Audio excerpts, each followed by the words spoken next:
그나마 시가총액이 큰 기업이 위기를 맞았을 때는 비교적 견딜만 합니다.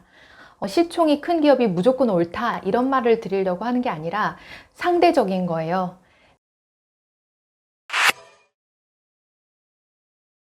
반갑습니다. 한재주입니다. 국내외 금융시장이요, 지금 상당히 어렵습니다.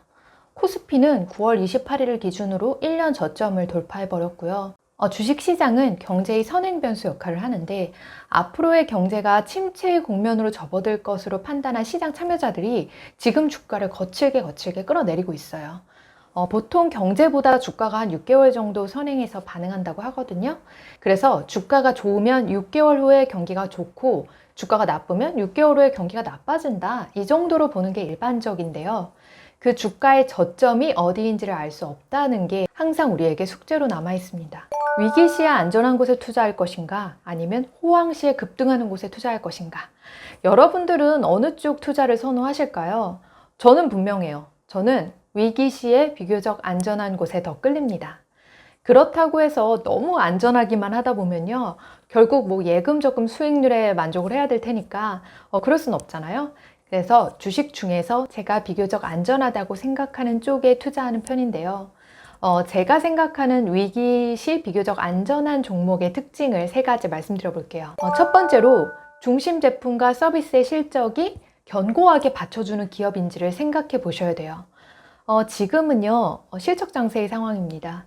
실적이 좋은 기업만 살아남을 수 있는 그런 시장이 됐어요. 기업의 중심이 되는 제품과 서비스의 실적이 견고한지가 안전한 종목을 선택하는 데 있어서 가장 중요한 포인트예요. 작년만 해도 이렇진 않았어요. 그때는 금리가 되게 낮았고요. 그리고 시중 유동성이 풍부한 시기였어서 거의 모든 주식의 주가가 올랐었고요. 이런 시기를 우리가 흔히 유동성 장세라고 부릅니다.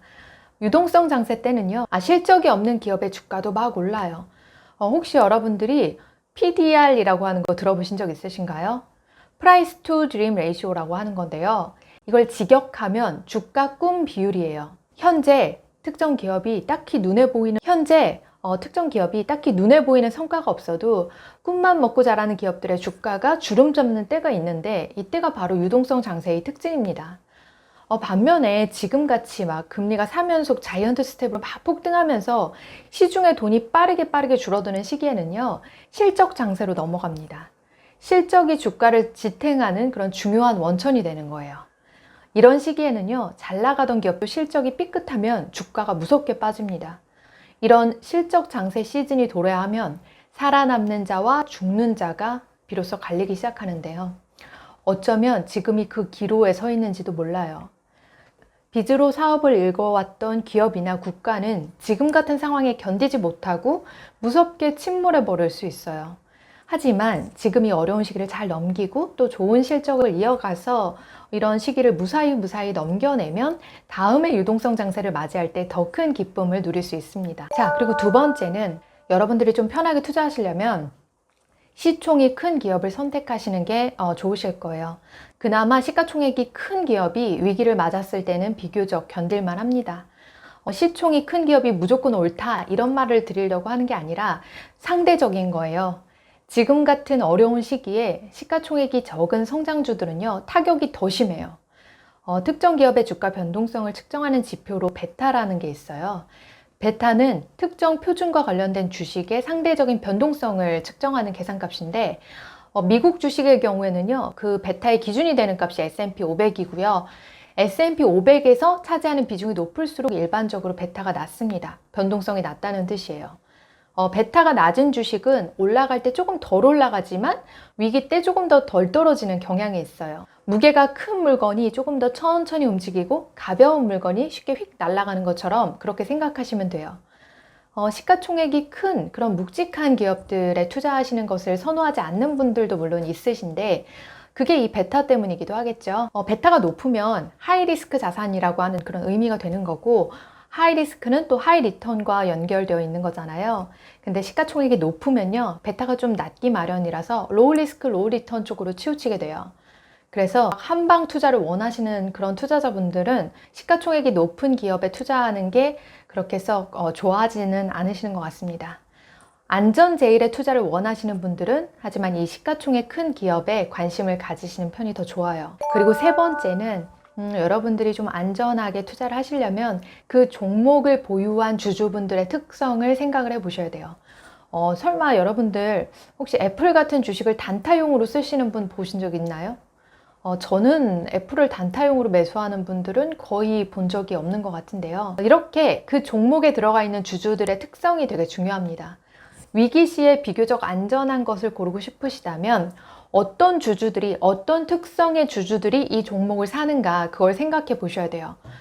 사람들이 단타용으로 여기는 종목군에 투자를 하신다면 그 주식은 지금같이 어려운 장을 견뎌내기 어렵습니다.